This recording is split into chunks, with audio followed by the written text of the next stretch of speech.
बात करेंगे मैदे के कुछ मसाइल के हवाले से। और जब बात की जाती है इंसान के हेल्थ के से रिलेटेड, सेहत के हवाले से, तो ये भी बहुत इंपॉर्टेंट है कि अक्सर लोग हम देखते हैं छोटी सी भी चेंज बॉडी के अंदर फील हो तो खुद से ही कोई मेडिसिन इस्तेमाल करना शुरू कर देते हैं या खुद से ही घर में ही डॉक्टर बन जाते हैं। तो ये तो पाकिस्तानियों का वैसे ही एक प्रैक्टिस है, घर में हल्की सी भी दर्द हो या कुछ भी बॉडी के अंदर चेंज हो तो अपनी मर्जी की कोई भी दवाई ले लेते हैं और डॉक्टर के पास जाने की तो जहमत ही नहीं करते ना।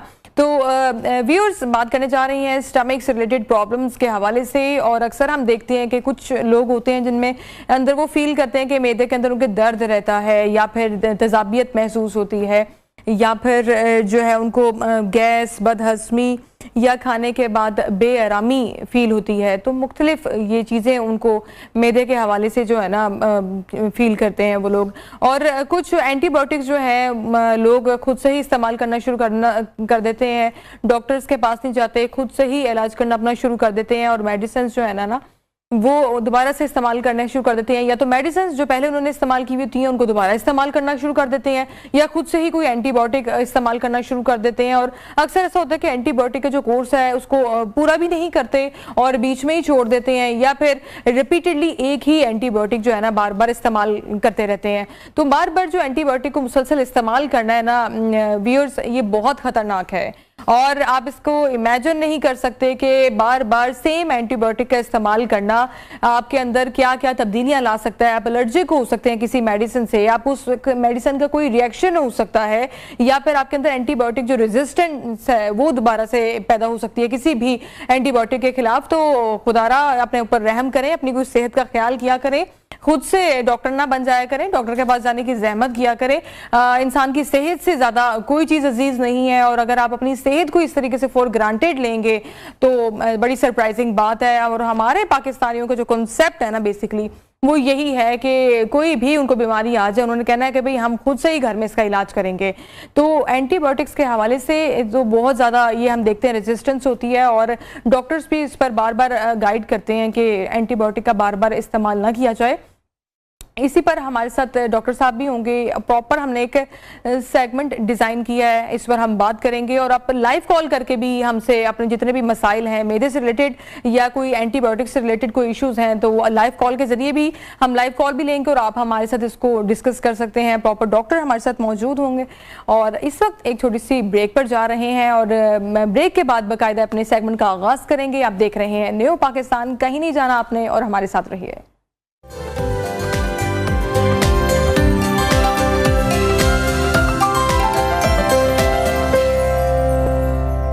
वेलकम बैक व्यूअर्स और प्रोग्राम में आगे बढ़ेंगे। और जैसे ब्रेक से पहले मैं आपको बता रही थी कि मैदे के अमराज के हवाले से तो हमें ये जानना बहुत इंपॉर्टेंट है कि आखिर मैदे के जितने भी मसाइल हैं ये किस वजह से होते हैं। और जब मैदे के मसाइल की बात की जाती है तो वहाँ पे एज पेलोराई का जिक्र ज़रूर होता है। और एज पेलोराई के हवाले से मैं आपको बताना चाहूँगी कि बेसिकली ये एक ऐसा बैक्टीरिया है जो आपके जो मैदा है उसके जो इन्फेक्शन होता है ना उसमें वो पैदा करता है। मैदे के मसाइल की वजह से ये खामोशी के साथ जो है ना ये बैक्टीरिया आपको इफेक्ट कर रहा होता है आपके मैदे के अंदर और जिसकी वजह से मुख्तलिफ किस्म के जो स्टमक के डिसऑर्डर्स हैं ना वो पेशेंट्स फील करते हैं। इसी पर और जिगर से रिलेटेड जितने भी मसाइल हैं, स्टमक से मुतालिक आपके जितने भी मसाइल हैं, इसी पर हम आपके साथ आज डिटेल में बात करेंगे, लाइव कॉल्स भी लेंगे। और साथ ही साथ व्यूअर्स मैं आपको ये बताऊं कि जो एज पेलोराई बैक्टीरिया है ये मैदे के अंदर सोजिश, अल्सर और दीगर जो पेचीदगियां हैं उनको पैदा करने का सबब बनता है। और ये इलामात अक्सर हम इग्नोर कर देते हैं और ये भी नहीं जान पाते कि ये किस वजह से हो रही है। क्या ये हमें नॉर्मल किसी कोई खाने पीने की अपनी कोई चीज़ की वजह से हो रही हैं या बाकी में कोई हमें इन्फेक्शन हुआ है जिसकी वजह से ये सिम्टम्स हमारे अंदर अपीयर हो रहे हैं। और इसी हवाले से एज पेलोराई की जो तशखीस है वो बहुत इंपॉर्टेंट है। और अब मुख्तलिफ किस्म के लेबॉर्ट्री टेस्ट भी आ चुके हैं जिनके थ्रू आप ये आइडेंटिफाई कर सकते हैं कि आपको इन्फेक्शन बेसिकली क्या हुआ है। इसी पर बात करने के लिए हमारे साथ स्टूडियो में मौजूद हैं माइक्रोबायोलॉजिस्ट डॉक्टर अहमद नईम साजिद। उनको वेलकम करेंगे। सर बहुत शुक्रिया आपके वक्त का, कैसे हैं आप? फाइन, शुक्रिया।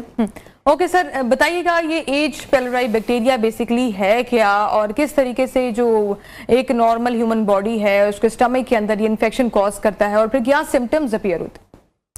असल में ये एक ग्राम नेगेटिव बैक्टीरिया है और ये आमतौर पर हमारी जो फूड है, फूड से, पानी से ये हमारे जो है वो स्टमक तक पहुंचता है। और फिर असल में ये करता क्या है, ये मैदे में जाकर तो ये एक एंजाइम प्रोड्यूस करता है जिसका नाम है यूरिएज। अब ये यूरिएज क्या करता है, ये प्रोड्यूस करता है अमोनिया, जिसकी वजह से ये एक ख़ास किस्म की लेयर बना लेता है स्टमक की जो वॉल्स हैं उसके दरमियान और अपने गिर्द भी। और होता क्या है कि जो एसिड में, असल में एसिड जो स्टमक है उसकी पीएच राउंड अबाउट 1 होती है, यानी शदीद जो है ना आप कह सकते हैं कि वो एसिडिक माहौल होता है जिसमें आमतौर पर लाइव बैक्टीरिया या जर्म्स जो है ना वो लाइव जिंदा नहीं रह सकते। लेकिन ये चूंकि अपने गिर्द एक लेयर बना लेता है जिसकी वजह से ये स्टमक में बैठा रहता है और ये ख़ास तौर पे जो यूरिएज एंजाइम प्रोड्यूस करता है, इसके अलावा अमोनियम प्रोड्यूस करता है और इसके अलावा ये दीगर मैदे के मसाइल का सबब बनता है जिसमें ख़ास तौर पे गैस्ट्राइटिस, जो इसके अलावा आप कह सकते हैं कि मैदे के कैंसर का सबब भी बनता है, पेप्टिक अल्सर का सबब भी बनता है।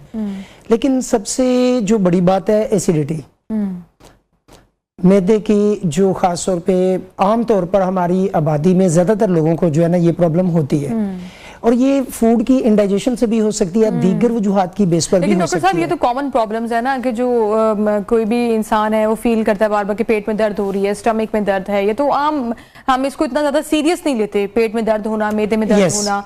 तो कैसे आइडेंटिफाई किया जाएगा कि कोई इन्फेक्शन है या फिर ये आम दर्द है, एसिडिटी है, गैस हो रही है? एक सर्वे के मुताबिक ये देखा गया है कि लाहौर की आबादी 60% लोग इससे टेंड है, यानी कि उनके अंदर हेलिकोबैक्टर पाइलोरी जो है वो पाया जाता है। अब ये जरूरी नहीं कि सारे लोग बीमार हों, खासतौर पे बच्चों में इस तरह की जो है ना वो ये अलामात जल्दी अपीयर हो जाती हैं, फीमेल्स में भी जल्दी जो है ना ये अपीयर हो जाती हैं। इसके अलावा ये पता कैसे चलेगा, इसकी आम अलामात जैसा कि आपने बताया कि स्टमक में दर्द, इंडाइजेशन, इसके अलावा वजन का कम होना, वेट लॉस और ख़ास तौर पे स्टूल, जिसमें स्टूल में ब्लड आना, स्टूल का जो है कॉफ़ी कलर का हो जाना, ये इसकी आम अलामात है। तो ख़ास तौर पे जब ये सिम्टम्स आती हैं तो आपको ख़ास तौर पे अपने मौलिज के पास, अपने डॉक्टर के पास जाना चाहिए। वो फिर जब देखता है कि सिम्टम्स वर्स हो चुके हैं और इससे पहले जो दीगर काजेज हो सकती हैं उनको पहले वो रूल आउट कर लेते हैं जी। देन फिर जब किसी आपको ये सिम्टम्स आ रही हैं और इसकी वजह कोई नहीं मिल रही, कोई काज नहीं मिल रही, तो फिर इसका मतलब ये है कि आपको एच पाइलोरी के लिए अपने टेस्ट करवाने हैं, डायग्नोसिस करना है। ठीक है डॉक्टर साहब, हमारे साथ लाइव कॉलर भी हैं, आयरा हैं कराची से, उनसे सवाल भी ले लेते हैं। मीनवाइल आयरा, अस्सलाम वालेकुम, सवाल कीजिएगा। जी वालेकुम अस्सलाम। अस्सलाम वालेकुम मैडम, मेरा ये डॉक्टर साहब से सवाल है कि जो हम सीबीसी का टेस्ट करवाते हैं, ब्लड टेस्ट, उसमें WBC और RBC अगर जिसके इंक्रीज हो, दोनों चीजें, मतलब अगर किसी में WBC इंक्रीज है और किसी पेशेंट में RBC इंक्रीज है, वो किस डिजीज की वजह से होते हैं, उसका रीजन क्या होता है? जी सर, असल में आपने क्वेश्चन किया है वाइट ब्लड सेल्स और रेड ब्लड सेल्स का।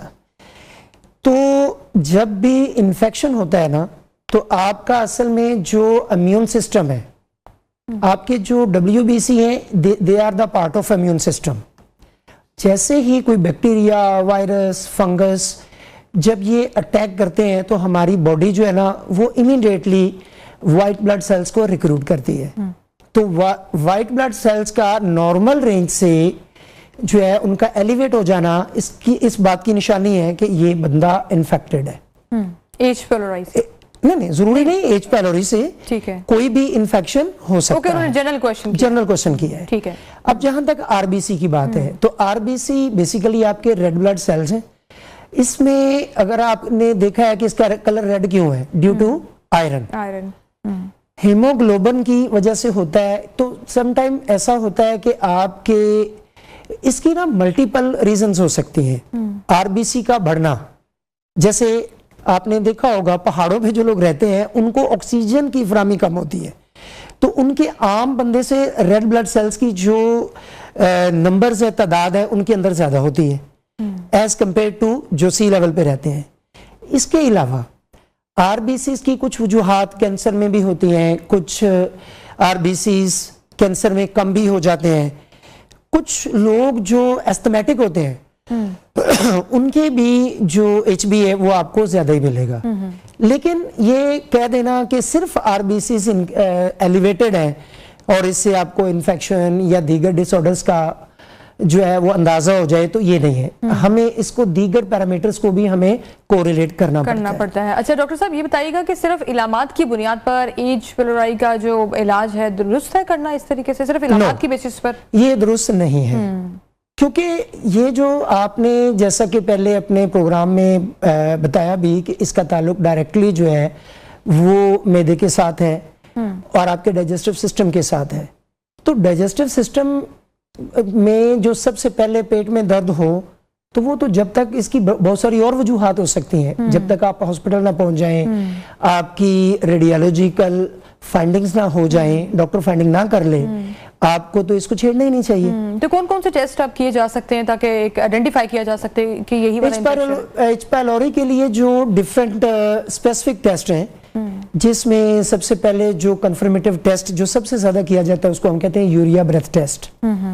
यूरिया ब्रेथ टेस्ट के साथ हम लोग जो है वो दीगर टेस्ट भी करते हैं, जैसा कि स्टूल एंटीजन टेस्ट। इसके अलावा हम लोग जो है वो रैपिड यूरिएज टेस्ट भी कर लेते हैं। इसके अलावा हमारे पास हिस्टोपैथोलॉजिकल टेस्ट हैं, PCR है। इसके अलावा आजकल जो सबसे इजीली अवेलेबल है कल्चर एंड सेंसिटिविटी टेस्ट है। ये तमाम टेस्ट जो है ना एच पायलोरी के लिए डॉक्टर रिकमेंड कर सकता है। तो यूरिया ब्रेथ टेस्ट की आपने बात की, इसको इतना अहम क्यों समझा जाता है? सबसे पहले ये कंफर्मेटिव टेस्ट है। एक्चुअली इसमें हम लोग जो पेशेंट होता है ना उसको हम पिलाते हैं यूरिया के साथ, जो है ना वो एक रेडियोलॉजिकल एलिमेंट उसको पिगमेंट पिला देते हैं। अब क्या होता है कि वो पिलाने के बाद जो बैक्टीरिया है उसका यूरिया को ब्रेक करता है, जिसकी वजह से अमोनिया ने तो प्रोड्यूस होना ही होना है, साथ में गैस कार्बन डाइऑक्साइड भी जो है ना वो इवॉल्व होती है। तो हम उसकी मेजरमेंट करके उससे अंदाजा लगा लेते हैं कि फलां शख्स के बॉडी में इस वक्त जो एच पायलोरी है वो एक्टिव है कि नहीं या उसमें मौजूद है कि नहीं।